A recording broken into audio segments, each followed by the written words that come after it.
Hello and welcome, my art-loving friends. Today is a day of firsts. Lots of firsts that you are not supposed to combine all in one time, but I did it anyway because I wanted to. Also, I have launched a Patreon page. I'm so excited about it, and I will tell you more details about that later in this video. So what are these firsts, you might ask? Well, there's plenty of them. First time using Bao paper. First time using wax on my watercolor paintings. I'm still not sure how I feel about that one. First time that I used a particular brush, and the first time I ever used Da Vinci paint. Are you guys ready for it?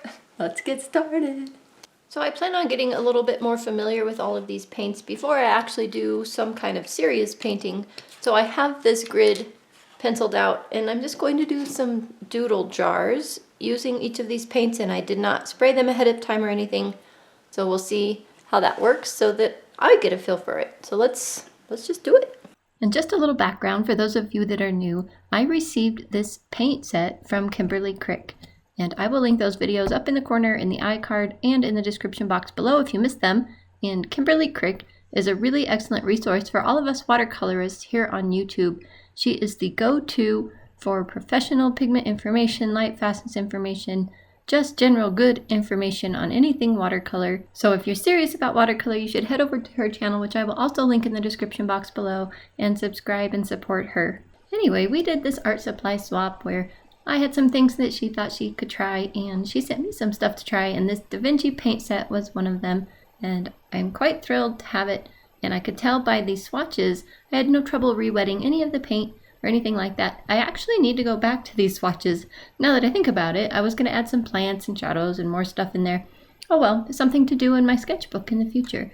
But anyway, this is just a little more interesting to me this time. I'm kind of tired of the regular old swatches, and I just wanted to do something new and different that would look cool in my sketchbook when I went back and looked at it later. So we have all kinds of flower pots, vases, that kind of thing.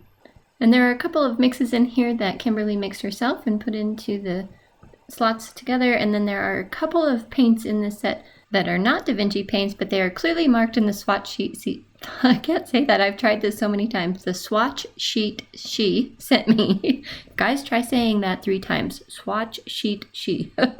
Okay, maybe 10 times, I don't know, but I couldn't even do it once, and I took like three tries and I still didn't get it.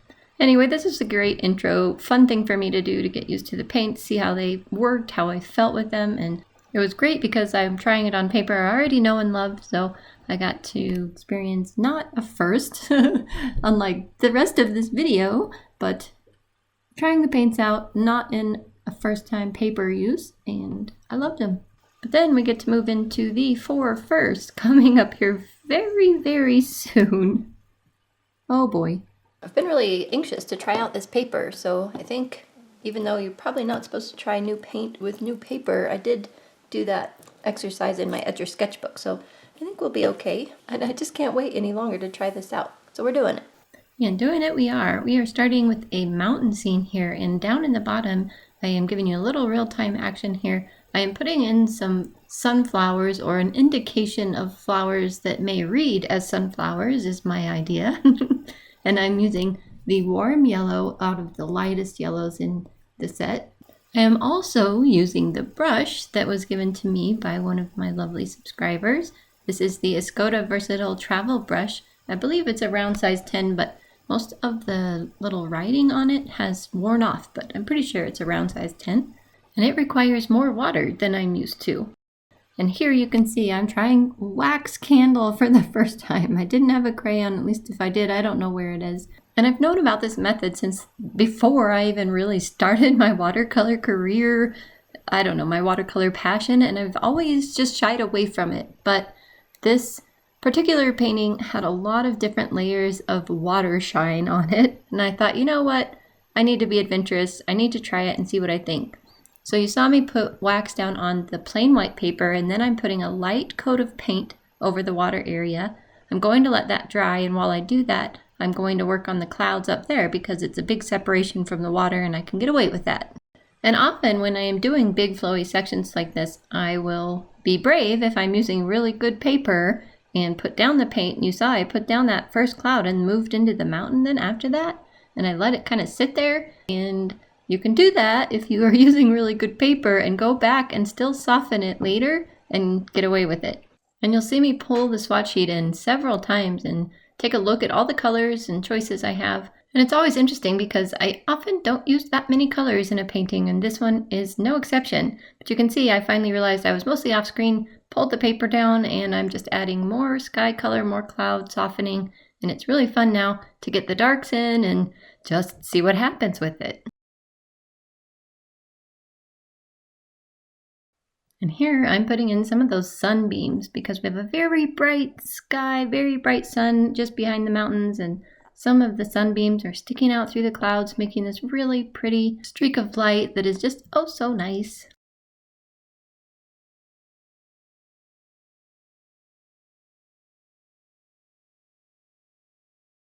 It is often this stage right here where I put in these darks and just have hard lines and people panic. But I'm like, nope, it's all good. You got good paper, you're good to go, like we've talked about before, softening edges. So now my water's dry down there, so I'm putting over another coat of wax, and it's really cool because it's going to leave now a blue and a pink shininess on the lake part.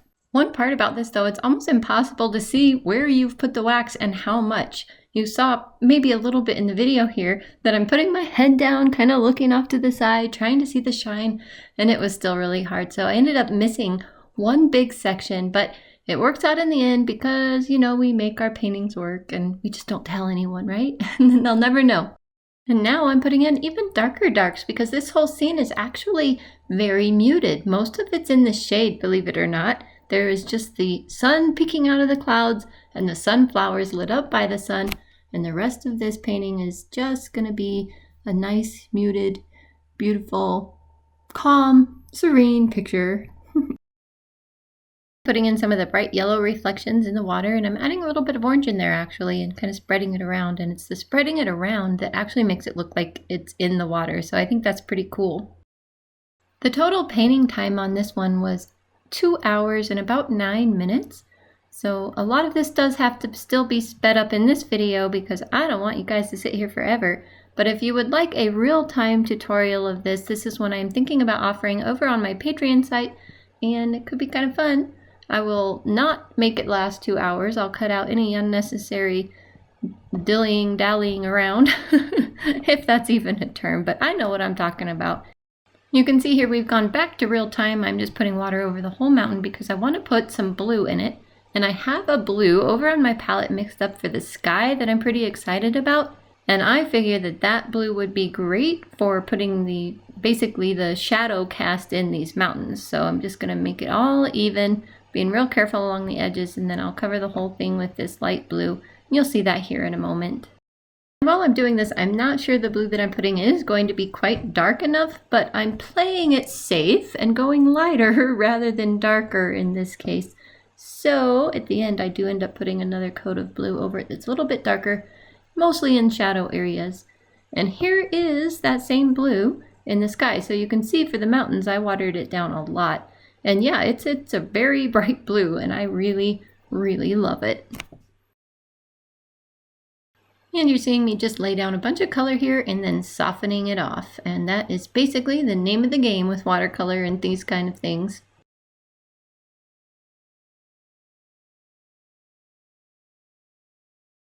And I'm moving on to putting the dark rocks and trees into the mountains. And this is kind of fun because it starts to define the mountain. Suddenly it's not just this white blob, it is a mountain.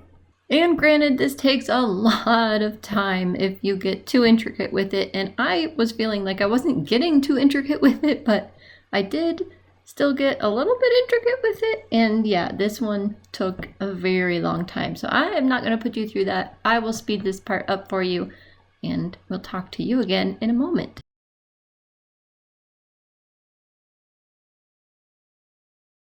I am going to keep the rocks and trees a little bit lighter in that middle section of the mountains there where the sun is shining through. And here is where I decide that the mountains need just to be a little bit darker in the blue areas, or at least in some of the shadow areas. So you can see I'm going to go over that very tentatively at first with a little bit darker blue. And after that, another 25 minutes putting more mountain details.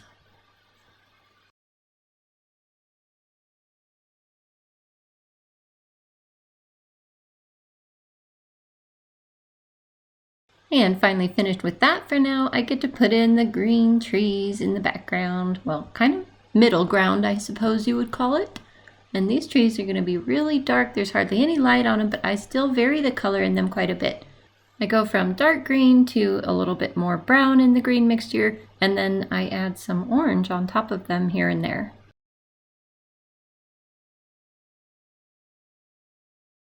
It was at this point right here that my husband came home from a trip, so I had some time to sit back and look at it, and I'm like, oh, that place that was missing the reflection in the water just needs a big bunch of trees there. I think that would help, and just darken stuff and put the final touches on before finishing all of the sunflowers in the very front.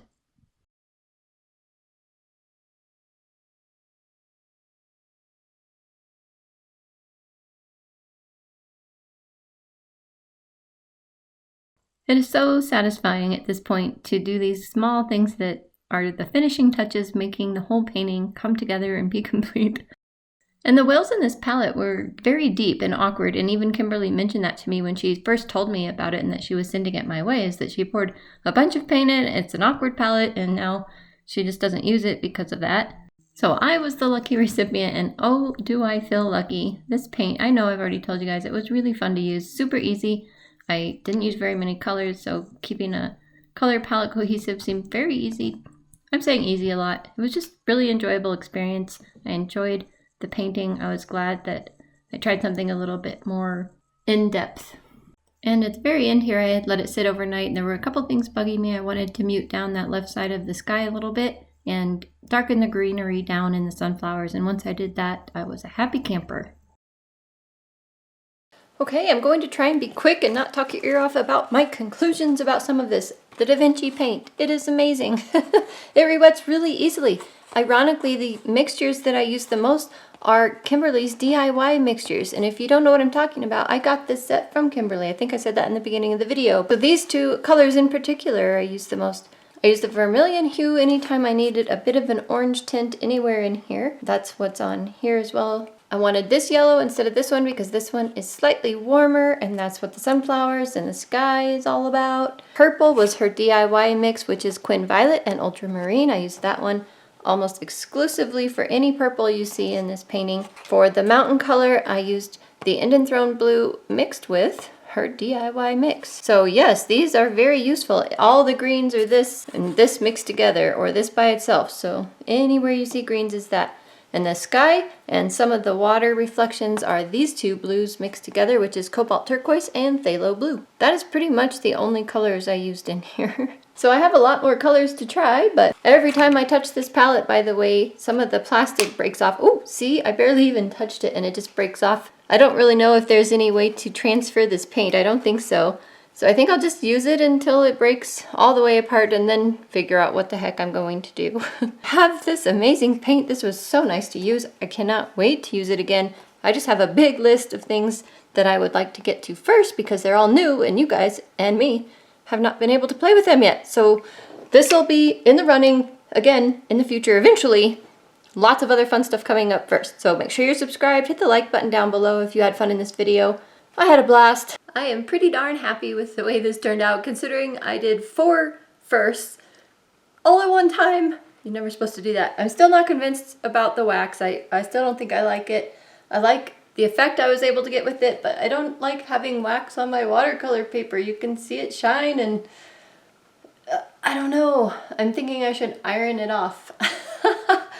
That'd probably be a big mistake. Anyway, we'll let you know on my Patreon page if I ever do that and what happens with that. Speaking of Patreon, I launched my Patreon page today. Several of you said you would be interested in that, and I have all these benefits that I wanted to offer to you guys. So head on over to my Patreon page. It's linked in the description box below. I'm also putting the link here on the screen for you. So you can go check that out if you're interested in getting some extra videos, postcards sent to you, just being a tip jar supporter basically. I'm just glad you're going to be there one way or another. Or just here watching my channel, commenting, hitting the like button when you feel like I deserve it. That also makes me quite happy. But if you're looking for some more, you can head on over to my Patreon page. Well, Da Vinci paint, Bao paper, all of that good stuff. What do I think of it? It's all amazing. I already told you that already. Anyway, this was a great day of firsts, and I'm so glad you joined me. I really appreciate you joining me today. I hope you are having an awesome day just like I am, and I will see you in the next video, or maybe over on my Patreon page. Bye for now. You can see I dirtied up my orange a little bit. Oops. That's all right. It'll clean up. Oh! I blew on it and that pan came right out.